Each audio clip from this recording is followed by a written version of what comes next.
Lagi ka ba natag sa highlights ng Facebook friends mo? So, ito lang po yung gawin mo guys para hindi ka na matag ng friends mo. Ayun. Punta tayo sa Facebook app mo. Tapos, punta tayo sa settings po guys. Ayan.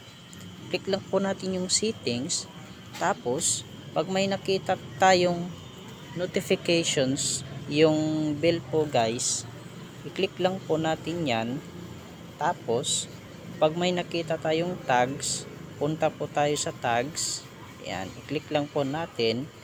Tapos, pag may nakita kayong batch mention, ayan.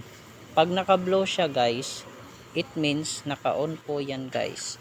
I-click mo lang po yan para mag-block, para ma-off po siya guys, para hindi ka na matag ng friends mo sa highlights.